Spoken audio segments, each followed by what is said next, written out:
Hi, welcome everyone. We'll get started in just a minute.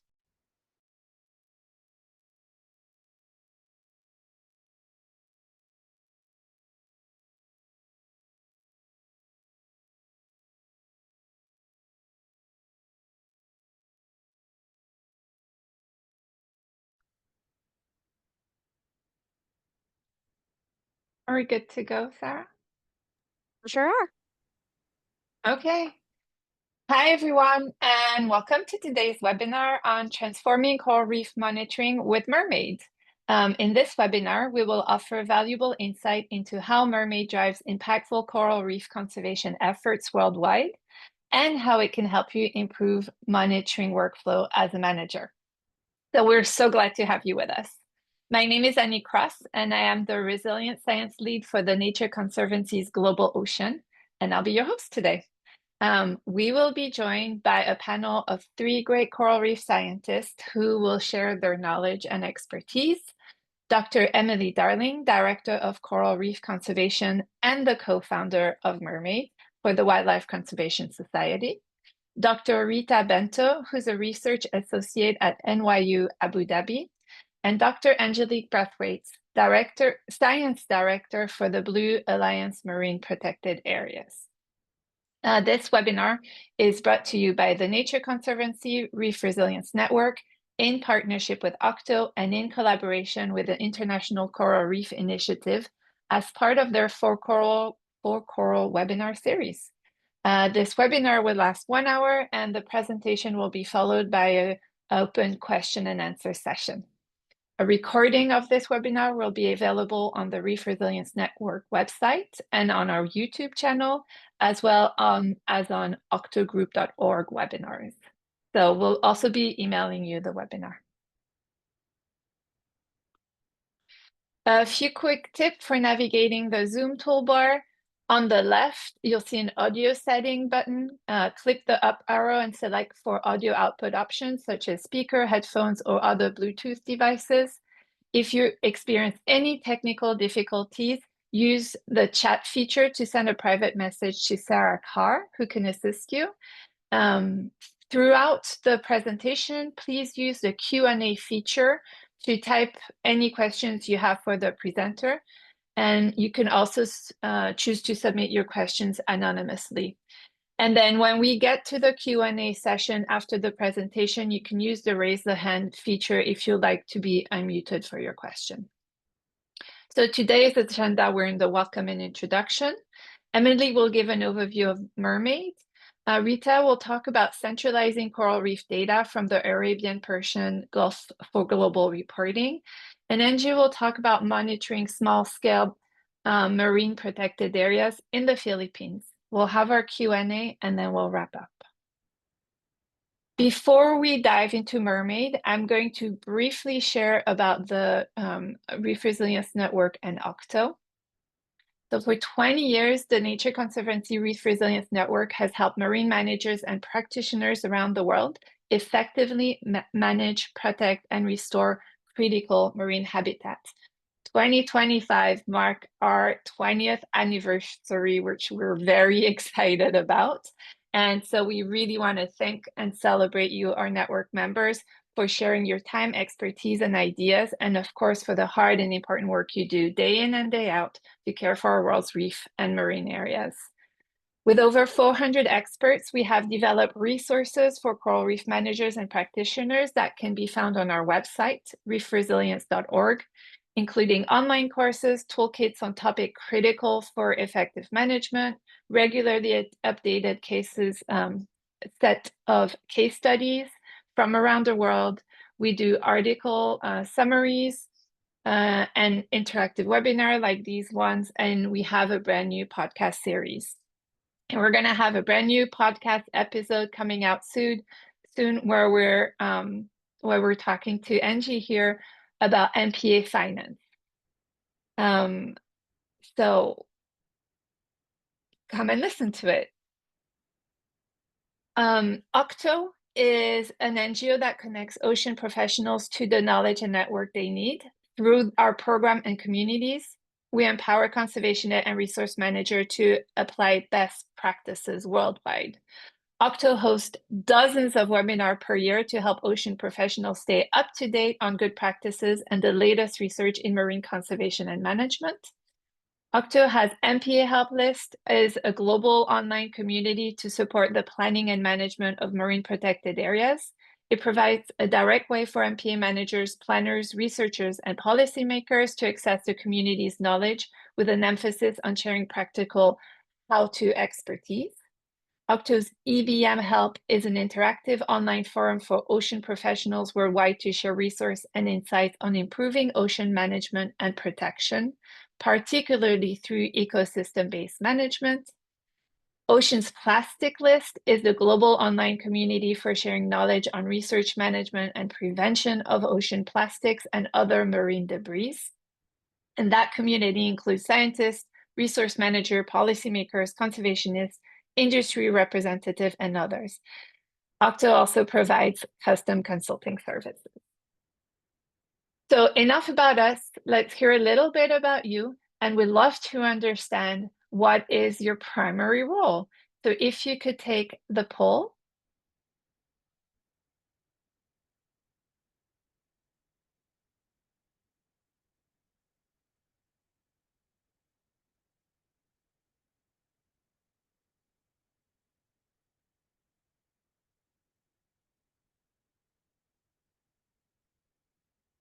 Maybe 3 more seconds. So make sure you're taking a little bit more. Great. It looks like we have a majority of scientists and researchers on the call, which is great.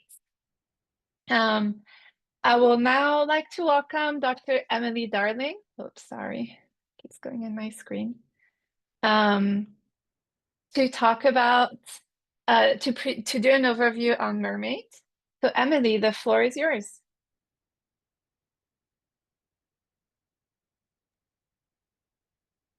Thank you, Anik, and hello, everyone. How does the screen look? You ready to go? Great. Yeah. Perfect. All right, well, it's such an honor to be here today, and I'll be sharing how the Coral Reef Data Platform, MERMAID, is helping support coral reef scientists and managers around the world. Now, as we all know, coral reef monitoring is critical for the important work that we do, whether that's identifying priority areas for conservation and management, measuring the impact of interventions, and especially for adaptive management, or reporting progress, as well as tracking the impacts of climate and other non-climate pressures. And now, while this is hard work underwater, often there's even harder work to do out of the water, and that's data entry. After a long day of diving, there's often tedious entry of each Latin name, letter by letter. Errors and typos are common. It can be time consuming to estimate key reef health indicators, matching to other spreadsheets of length, weight, coefficients for reef fish biomass. And all this adds up to the fact that stakeholders often wait too long for this critical information. For example, in Fiji, WCS teams had to take their data all the way back to the capital in Suva before MERMAID. They'd spend several months cleaning and analyzing the data before they could share critical insights with communities. However, on our recent expeditions with MERMAID, the teams can now enter the data directly offline in the field and bring results to the communities that night. In 2019, this real-time decision-making helped leaders in No-O Village make a critical decision to close their locally managed areas.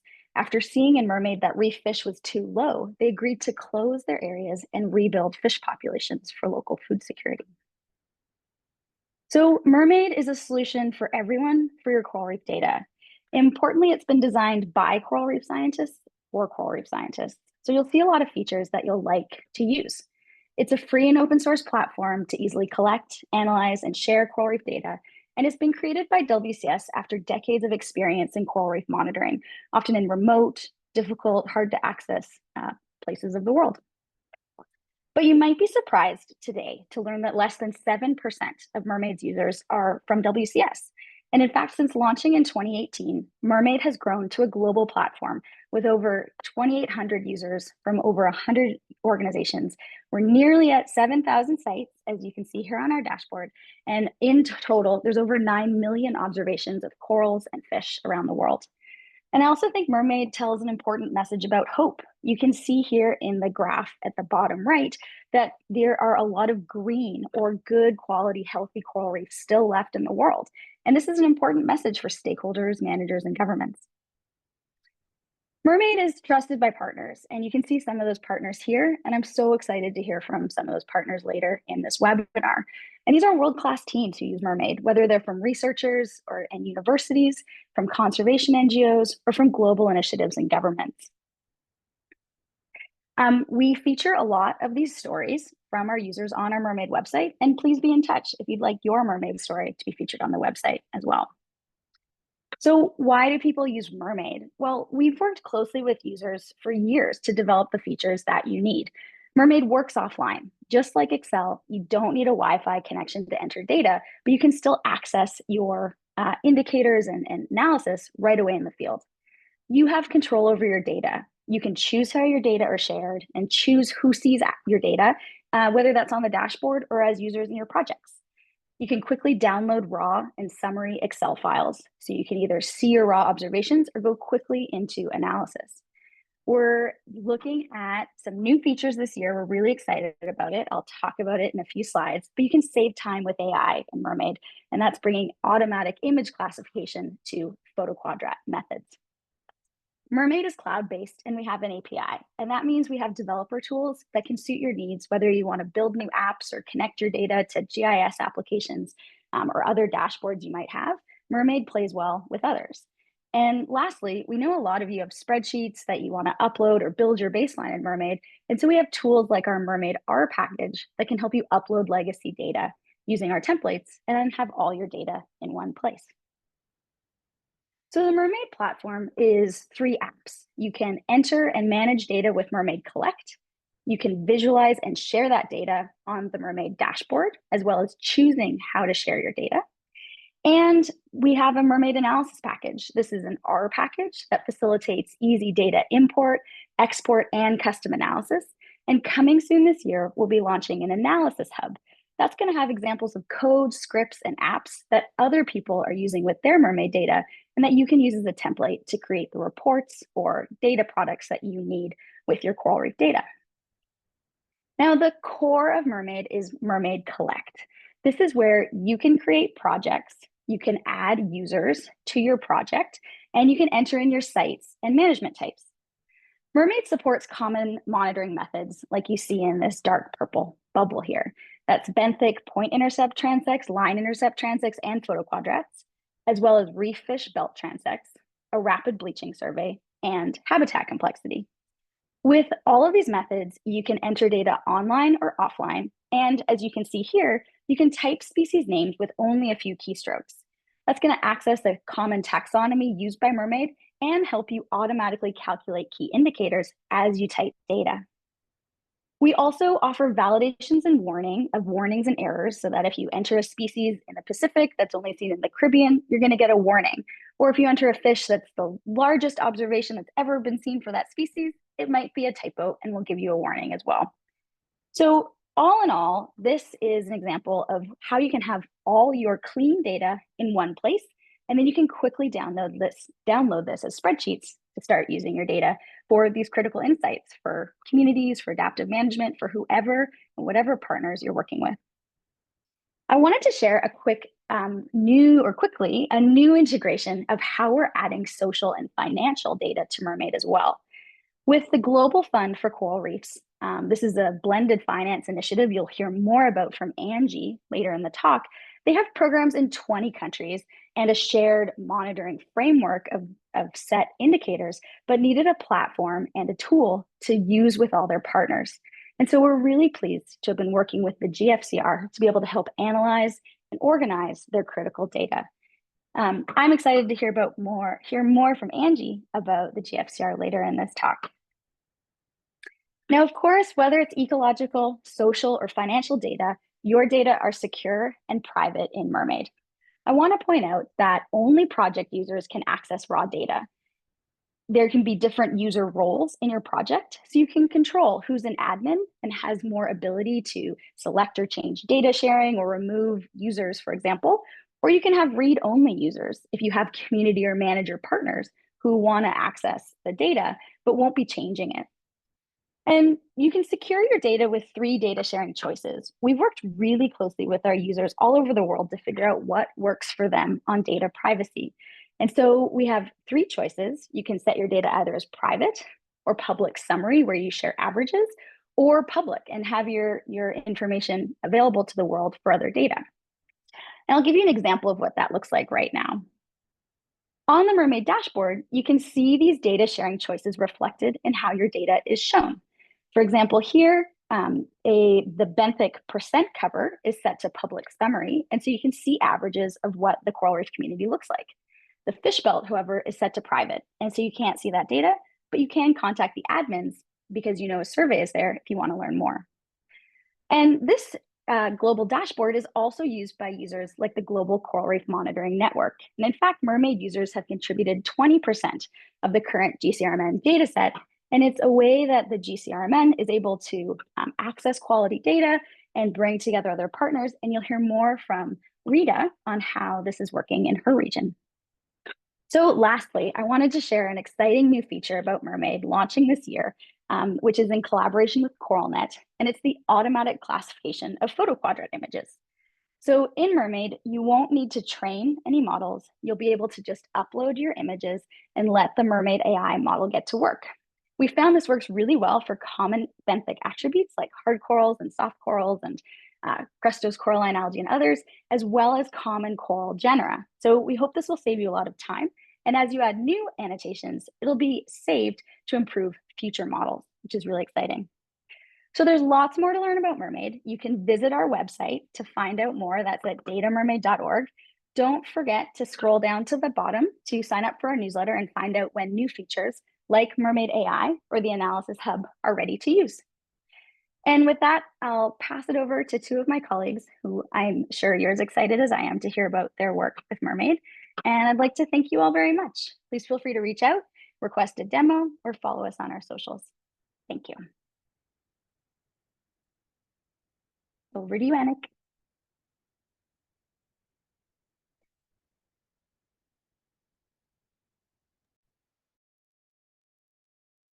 Angelique, you're muted. Do you want me? Thanks so much. Thank you. Thanks so much, Emily, for this great overview of MERMAID. And I know there'll be other opportunities for people to engage with you. But now I'd like to pass it over to Rita to talk about how she uses MERMAID in the Arabian Persian Gulf for global reporting. Rita. Hi, everyone. Thank you, Angelique. And before I start, I would like to thank Emily for inviting me to talk at this webinar, and also to thank Sarah and Angelique for organizing it. It is a pleasure to be here and to be able to talk about MERMAID and how we use it in our monitoring program. I'm Rita Bento. I'm a research associate here at NYU Abu Dhabi under Mubadala Access Center. And before delving into how we use actually MERMAID in our program, I would like just to give you an idea of where we are located in the world. Angelique, if you can change the slide, please. Okay, thank you. We are in Abu Dhabi, capital of the United Arab Emirates, and we are part of what is known as the ROPMI region. And ROPMI is the regional organization for the protection of the marine environment, and it englobes 8 different nations. When you look at the ROPMI Sea area, we have 3 different areas: the inner, the middle, and the outer. And the inner ROPMI Sea area is what is known as the Arabian Persian Gulf. Then you have the Gulf of Oman, the middle RSA, and you have the southern coast of Oman, the Western Arabian Sea, the outer ROPMI Sea area.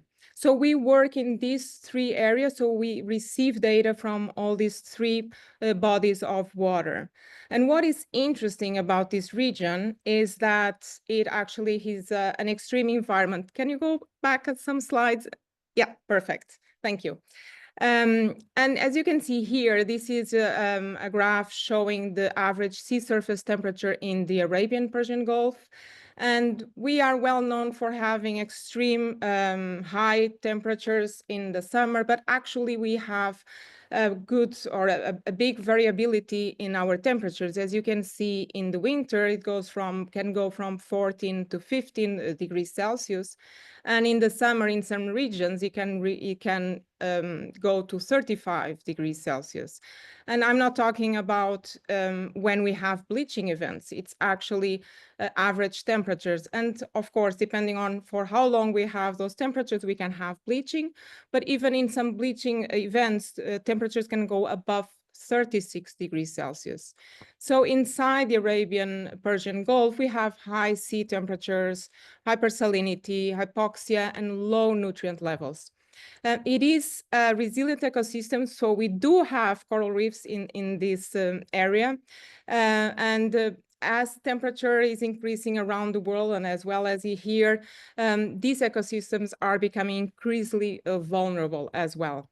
And when we look at the ROPME region in general, you also have in the southern area of Oman, you see the purple area. That's in the summer when we have the upwelling in the summer that brings some cooler temperatures to that region. So it is actually very interesting region.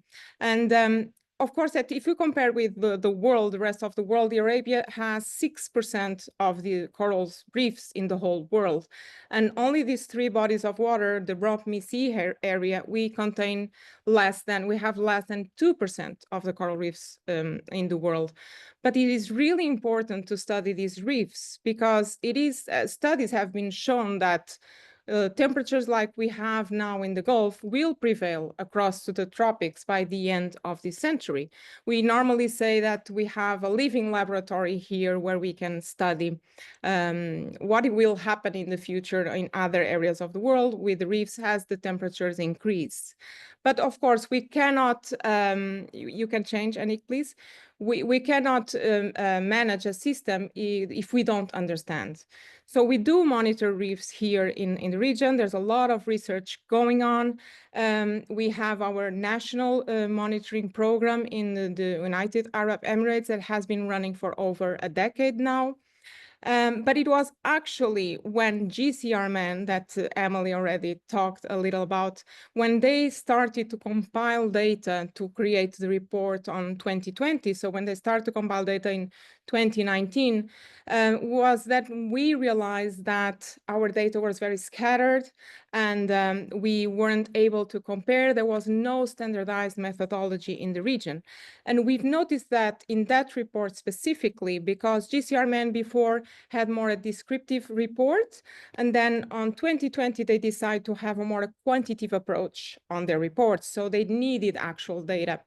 And we realized in the region that we needed to step up, we need to go a step further in order to achieve more in this region because our reefs are already so vulnerable, and we needed to start to collaborate. And that's when we started to create what we call the Regional Coral Reef Monitoring Program. Angelique, please. And this is just a collaborative regional initiative that we started here at NYU Abu Dhabi. We managed to get together representatives from 7 countries in the ROPME area. And in the first workshop that we got together, we decided in a standardized methodology. I'm really sorry that the video it's breaking. It's just the internet and it's quite a heavy video. But here we have Rebecca that works in the monitoring program. And this is one of the trainings that we do. Not all of the researchers have this methodology, the photo quadrats. They don't, probably some might not do, and we have to do this training. This is the methodology that we've been using in the National Coral Reef program here for more than 10 years. And now it is being applied in all the region. In our second workshop, we focused on the softwares using. Can go to the second slide. And here, because we already had established a standardized methodology, we would now need to be in agreement of the softwares that we could use in image annotation, and also how could we share and save and analyze our data. And that's when MERMAID came and saved our lives, because we needed a place where our data could be safe, and also that we could collaborate, because as you can imagine, we have data coming from 7 different countries, and it's a huge amount of data, different needs of privacy, and we could get all of that and much more on MERMAID. Anik, please. Yeah, thank you. So we have our regional coral reef already organized, a standardized methodology, the AI image annotation. We decided and we use CoralNet, and then recently we started using a lot of Reef Cloud. So we gave also a training on Reef Cloud, and then we needed that support for data management and also data analysis. And as you can see, it's 2 big blocks of the reef the regional coral reef monitoring that we can get in one software or one platform, that is MERMAID. And what do we get on MERMAID? Well, as I said, all our data that is standardized is saved in the cloud. Independently or where our collaborators are located, they can access the data. They can see analyses that are being doing if we already upload all the data or not. We can decide who has administrative power or who's editing or who's just a viewer. And also, as Emily already mentioned, we have all our data with no errors or missed metadata. If you work in, as Emily also said, if you work on reef monitoring, and if you or even not, or other projects as well, if you have your data on Excel, there's a huge chance that you have errors, that you deleted some data by mistake, or you forgot to add important metadata. So MERMAID doesn't let you save your data if it has errors. It will give you a warning unless you say, ignore the warning, I want, that's ignore that mistake. It's a mistake that I actually know and I want. And also all metadata is saved. And then lastly is that you can quickly, very quick, you can analyze and go through all your data using the MERMAID R package. So if you need to have reports ready for yesterday, as we all normally do, you can get that quite easily. Yeah, thank you. If you go to the dashboard, the MERMAID dashboard, you can see our region. It says here 5 countries, but actually we have 7. I haven't ingested all the data yet. So over 22 projects, a span of 19 years, more than 200 sites, more than 2,000 transects. And no, we don't have a 0% coral coverage. This is just because our data is still private at the moment, but very soon it will change to public summary, and then we will have the results available for everybody to see. We use this data not only for government or regional or national reports that are needed, but we use this also to share with GCRMN. For now, for the upcoming 2025 global report that Jeremy is working on. And this is what we've been able to put together, over 375 surveys from the 7 different countries that are collaborating here.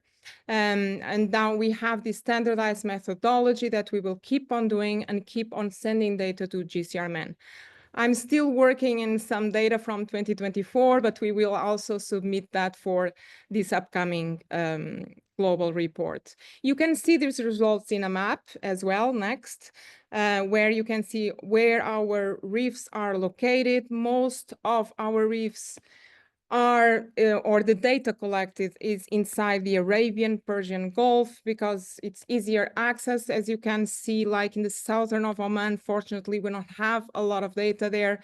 Those reefs are not so easy to access, but it's something that we are working hard to see if we can collect more data for the 2030 report after this one.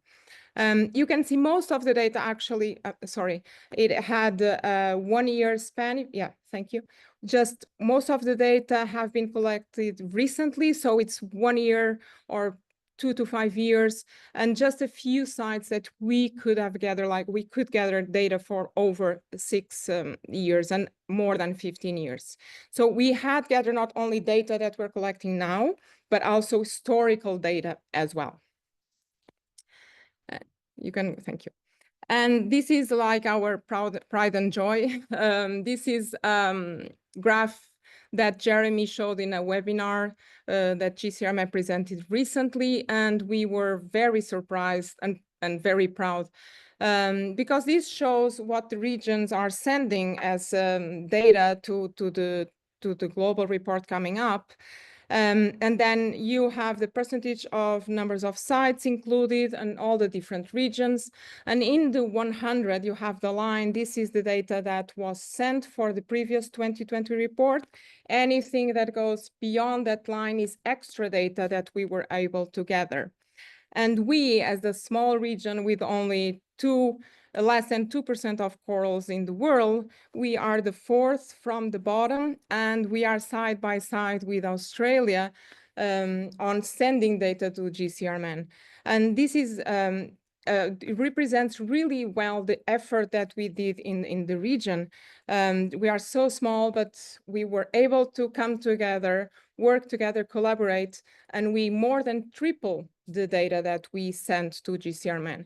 And none of this would have been possible without platforms such as MERMAID that helped a lot for us to send everything to GCRMN. And next one.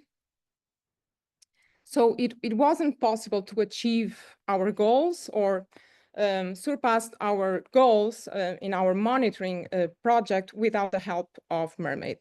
And it's with the great pride and joy that we share this experience recently. We are sharing what we've been doing in the region also with Malaysia, working with OceanX and UMT, where they want to do a similar approach that we are doing in the region, and working together, maybe this is a way to create more regional programs around the world. So thank you, MERMAID, for everything that you helped and have done with us. It's been an amazing journey. Thank you so much. Thank you very much, Rita, for this great presentation. A lot of great information on how MERMAID really helps bring together data from different regions. Next, I'm going to pass it to Angie, who's going to talk about using MERMAIDs for monitoring MPAs in the Philippines. Angie? Hi everyone. Thank you very much for having me. Yeah, I'm Angie. I'm science lead for our NGO, which is called Blue Alliance. Next slide, please. So we are a nonprofit NGO. We call ourselves a social enterprise, really, and we manage or co-manage marine protected areas in 3 different countries at the moment. And we have our overall goal of improving marine biodiversity and local livelihoods. Next slide, please.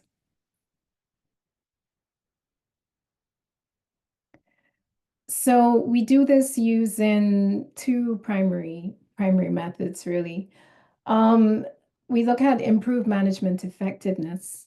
And so in each country that we work in, with each MPA that we work with, or each MPA region, we have a signed co-management agreement with the government, or either the national government or the LGU, which is giving us the authority to co-manage essentially on their behalf. So we have a work plan that we work together with the governments to develop, and that is essentially our Bible. So we work according to that work plan, and we have to report to the governments or LGUs that we are working with.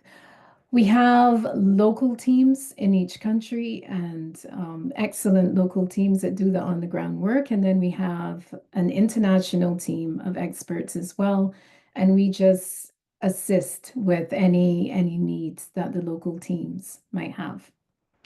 So the second, I would say, pillar for us is financial sustainability. And we believe very strongly that the ecosystem services within these MPAs can provide adequate money to manage and conserve those same ecosystems.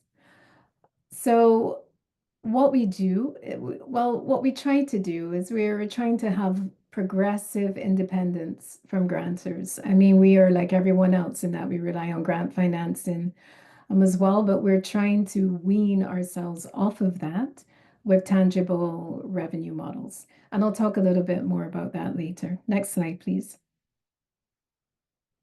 So our on the ground work is the same as many of you. We have rangers who do public awareness and ensure compliance or try to ensure compliance, community development and livelihoods, science and conservation, which I really think is the beating heart of everything we do. But I'm biased because I lead that area.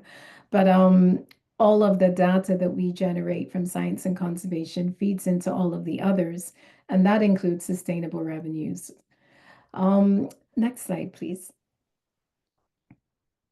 I put this one up because this is a bit different from what we normally see marine protected areas or managers doing. So I did mention that we are an NGO. We're a nonprofit NGO, but we do own for-profit businesses, right? And these are 4 of the businesses that we do own.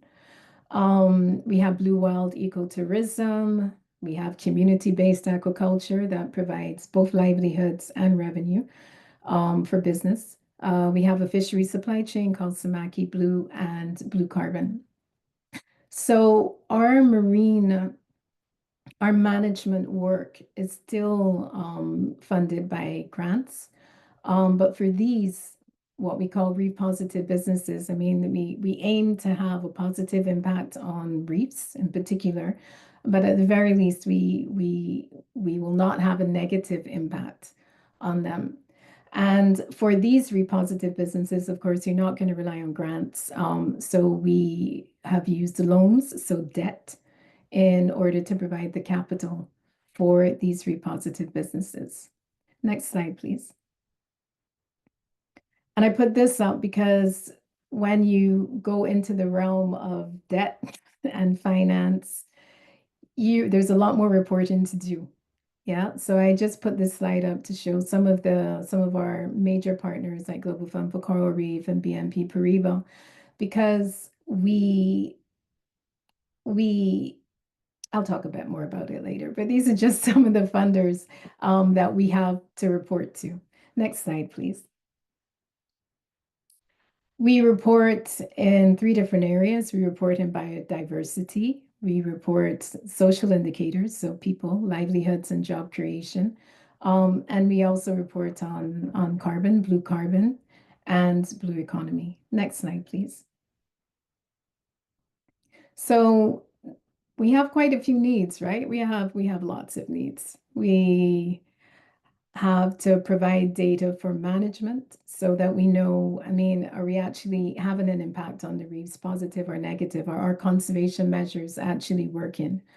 We need data for reporting to the governments that we work with, to the people that we work with, to the fishers, to the impact investors as well. And of course, we also need to track that investment impact. We do a lot of work with the impact investors. So while they don't require a huge return on their investment, they do need to know that their money is working towards social impacts as well as environmental impacts. Next slide, please. And we have to do this for 60 MPAs in 4 networks in 3 countries. So this actually is what led us to MERMAID. So this is where the MERMAID story starts for us. We'd heard about MERMAID. I mean, I think everyone heard about MERMAID when they first splashed. MERMAID was everywhere. But I mean, we were like everyone else. Well, most other people, we were working on other things. And, you know, we didn't really get into MERMAID at that time.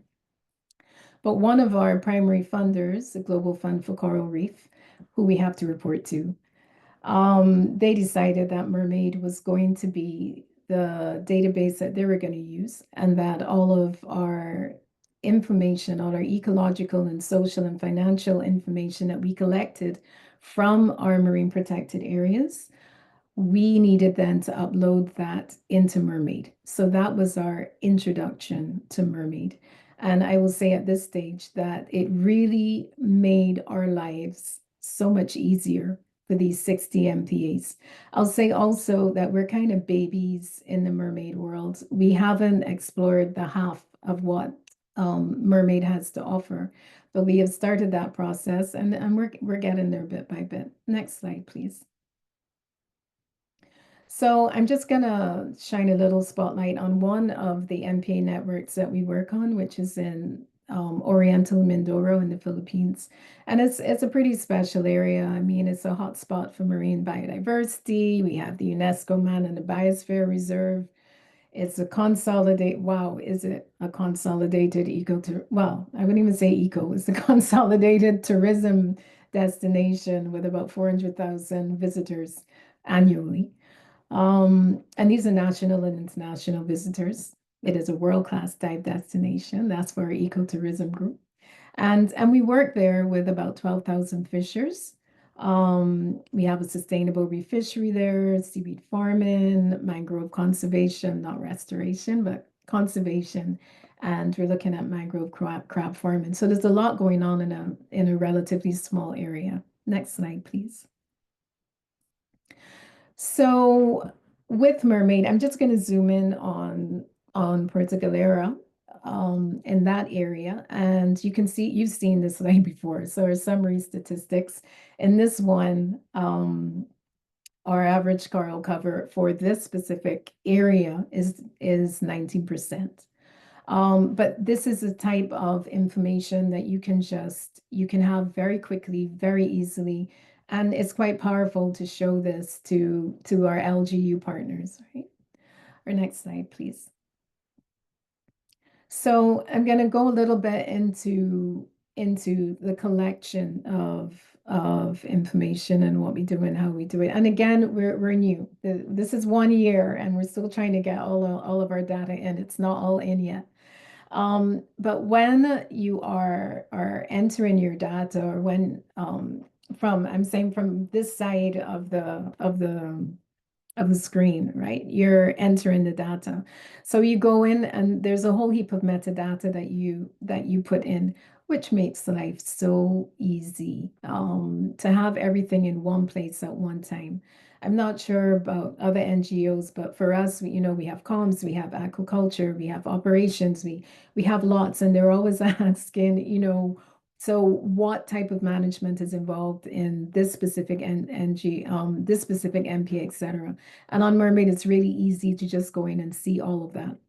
So if we look at metadata on the left, you can see obviously we have the site name and the management. So prior to this, I would have gone in and put in what management regime did they have in Puerto Galera? Is it a no-take zone? Is it closed seasons, etc.? So all of that information is there. And then, of course, the rest of the metadata that you'd be interested in, the depth, transect number, quadrat size, number of quadrats, etc., etc. All of this information is there. And then as you go in and enter the data, and if we look at the Bento, we use photo quadrats as well. So as the data is entered, once you've completed it, and as everyone has said so far, you can't make errors in the names. And the other nice thing I find is that you enter a whole heap of data, but you can't move on until you save it, which is really very, very nice for someone like me that often forgets to save and loses their data. And at the end of entering as well, just immediately, there's a lovely benthic summary. So you really don't need to wait. You know immediately what the percentage of hard coral is, macroalgae, etc. So that is for the corals. And for us, we outsource the identification of corals. So we send them to consultants and they give us back Excel spreadsheets, and this is then uploaded to MERMAID. So this is a huge bottleneck for us, and we are eagerly awaiting the AI component of MERMAID that will help us a lot. The fish summary, I don't enter fish data, but I spoke to our teams and they're really happy with Mermaid because, as Emily mentioned earlier, there's this offline version, and we often monitor in very, very remote sites with very limited connectivity.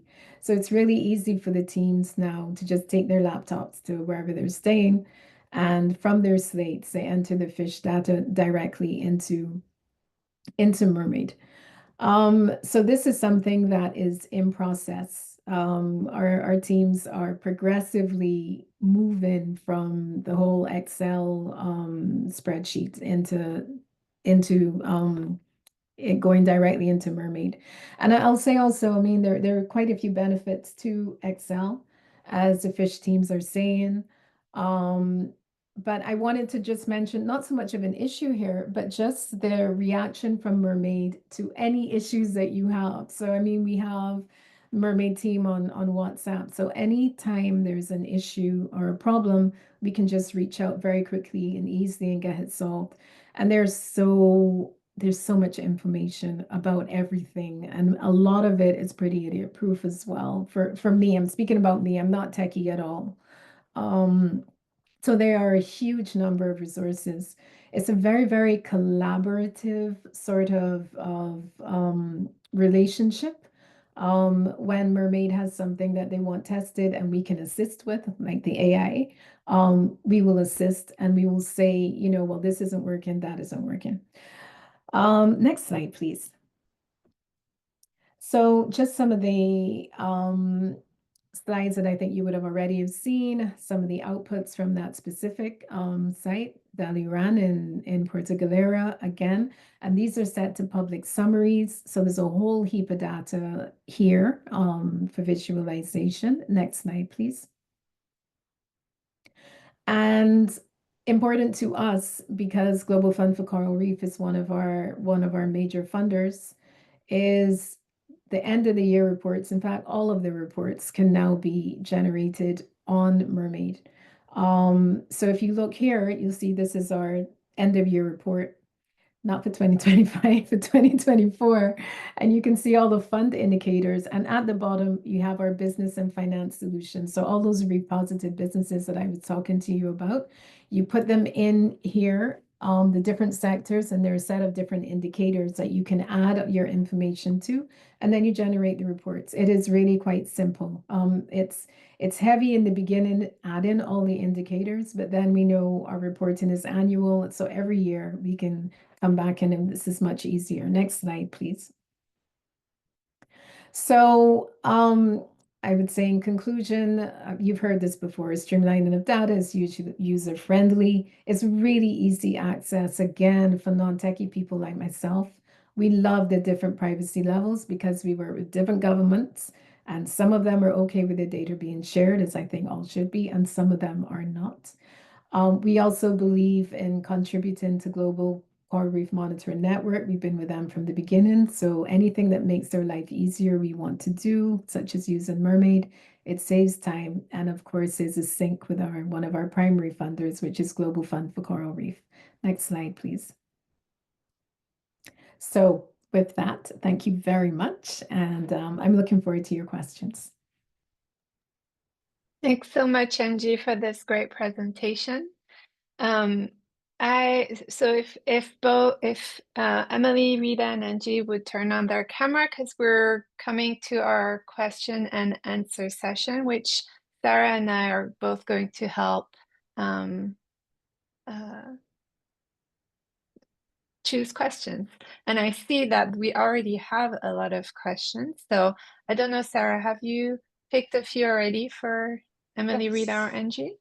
I picked a few. We're going to actually go back to some that were answered, but this will give us the opportunity to do for everyone to hear the answers that I thought would be of particular interest. Let's see. So to start with one from an anonymous attendee, it was, how does Mermaid deal with the data entry and analysis of biomass for fish species that may not be in the database? For example, newly discovered species or those with no published length-weight relationship yet. Will Mermaid let me enter fish data if the species epithet is unknown? For instance, let's see, Inistius species? I can take that one. That's a great question. So mermaids taxonomy is based on the worms accepted species lists. So that's the World Registry of Marine Species, and I added a link into the answered question. So if you have a species you want to enter that's not currently coming up in the list, there's an option to propose a new species. You can click on that and add the species that you want to add. That'll add that to your transect and let you continue adding data. And what that will do is send an email to the Mermaid team and that you're proposing a new species. And our wonderful community manager, Tila, will cross-check that species to worms and write back to you. She'll say, thank you so much. We've accepted this species. It's in worms. Or she'll say, oh, this looks like a synonym, and we'd actually recommend you use this other species. So you can have a conversation about that to choose that. If it is a new species, we will add the length weight coefficients for you from FishBase, and we use Bayesian length weight coefficients for that. And on the question of can you enter fish data if the particular species is not known? Yes, you can enter in data for fish at a family level, a genus level, or a species level. So for example, a really small school of parrotfish swims by pretty fast and you can't ID them to species. You can still say that you saw a bunch of scarus that were maybe less than 5 centimeters, and there was, say, 10 of them. So we've tried to add a lot of that practical flexibility for what actually happens underwater. And just one point on email, it seems that we just released a new version of our website a few days ago, which is super exciting. But our contact at Data Mermaid seems to be a bit jammed right now. So please, probably from all the great emails you're sending us. So please feel free to reach out to Emily@datamermaid.org directly, and we'll make sure your question goes to the right person. Thank you. Okay, thank you so much, Emily. Great response to this question. A second one is, which came up, but I wanted everyone to be able to hear the answer, was what level of technical expertise is required for MPA managers, researchers, and community-based monitoring teams to use MERMAID effectively? Rita or Angie? Maybe I can. That would be a great question. Maybe I can take that and well, I can hand it to you, Rita. Very little. Our teams vary from those who can honestly barely use a computer to those who are extremely techy. And all of our teams are currently using MERMAID. So your tech level does not need to be high at all. Yeah, I have to agree with what Angie is saying. With all the workshops we've been giving and training on MERMAID, it has been really easy, independently on your level of knowledge, because you can also just be ingesting data if you're not the observer or the diver collecting the data. So it's quite easy, and it's very friendly for the user. So I don't see an issue in there. Great, thank you guys. Super helpful. Another question that came in, let's see. Thanks for sharing, Angie. My question, based on your experience using MERMAID in the Philippines, what key lessons or best practices have emerged for improving data collection and analysis in small-scale MPAs? And how can these be applied to scaling up monitoring efforts in other regions with limited resources or technical capacity? Additionally, what challenges have you encountered, such as data consistency, stakeholder engagement, or technological limitations? And how have you addressed them? Oh, wow. It's a big question. Is that somewhere in the chat? It's in the chat. It's towards the end of the chat. Towards the end of the chat. Oh, great. Key lessons and best practices. So remember, MERMAID is the database, right? So in terms of the database, I don't know what to tell you really. Key lessons, I would say, ask the LGU before you determine what level of privacy to put on the data, because we tend to collect data, I would say, independently of governments. We tell them, but then my fallback position is to make everything public, and that is not always what they want. So we really do need to, in addition to letting them know that we are monitoring, request at what level of privacy they require. Key lessons. I mean, in terms of data entry, I think everything here is relatively simple, and our teams in Philippines are very techy. So they're not those that, you know, need any assistance with input and data. A lesson I would say is to hold on to, and this is from the fish guides, is to hold on to your transects and your notes, because one thing that is potentially lacking in MERMAID is the ability to make those notations for the fish guides. Key lessons and best practices. So, improving data collection and analysis. I'm going to say straight up that we have not used the R package much at all, and that is something that we all need capacity building and training in. So I can't really speak much to the analysis. Data collection in terms of fish, as I mentioned in the presentation, it is really easy and simple to add that fish data directly into MERMAID from your slates, but hold on to your notes.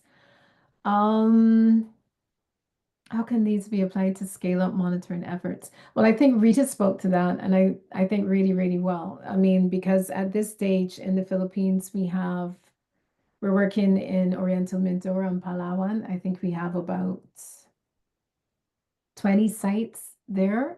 And on MERMAID, all of the information can very, very easily be scaled up. Challenges. We have had no issues with data consistency, as I think has already been mentioned. Stakeholder engagement, that has nothing to do with MERMAID really, but the visualization that you get from MERMAID definitely makes stakeholder engagement a lot easier and clearer. And technological limitations, no, because you can add the information offline, and that's our biggest problem with many of the remote sites in Philippines, is that you need to be online.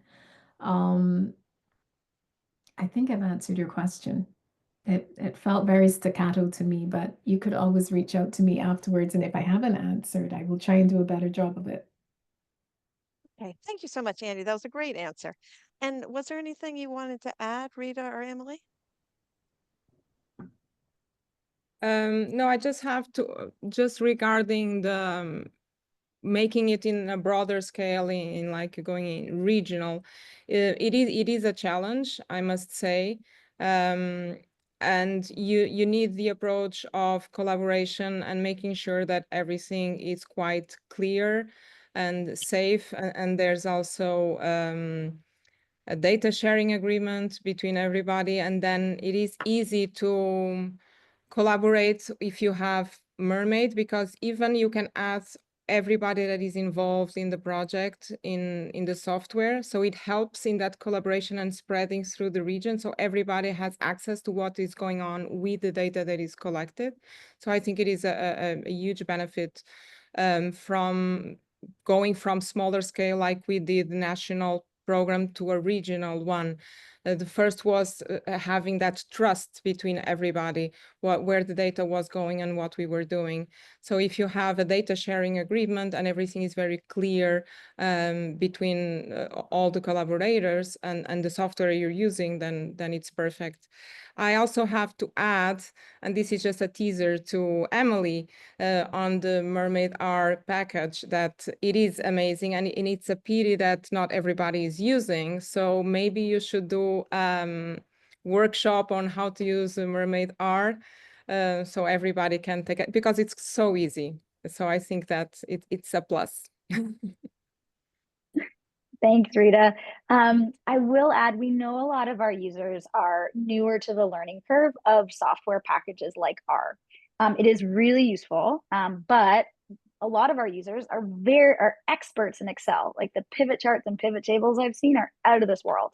And so one of the things we'll be adding this year is Excel templates. So when you download your data into Excel, we'll have some pivot charts or pivot tables that you can generate And it's something we're exploring that we think could be really useful as a balance to, as people are in between or comfortable using both Excel and software like R.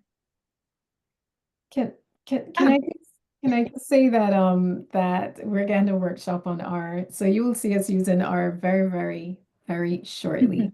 Alex is going to do that for us. I'm going to have to cut off the question and answer session here because we're almost at time. And so I want to thank everybody for participating in this. We'll might be following up with the questions that you've asked that we didn't get to. But I just wanted to remind you, if you wanted to follow up or email with a recording of this, please join the Reef Resilience Network as a member. And you have here all the information on how to connect with us or sign up for the Octo group list. So thanks again to our 3 great presenters and Octo for hosting this webinar. And we hope you enjoyed it. Thanks, everybody. Thanks, everyone. This is great presentations. Thank you. Everybody.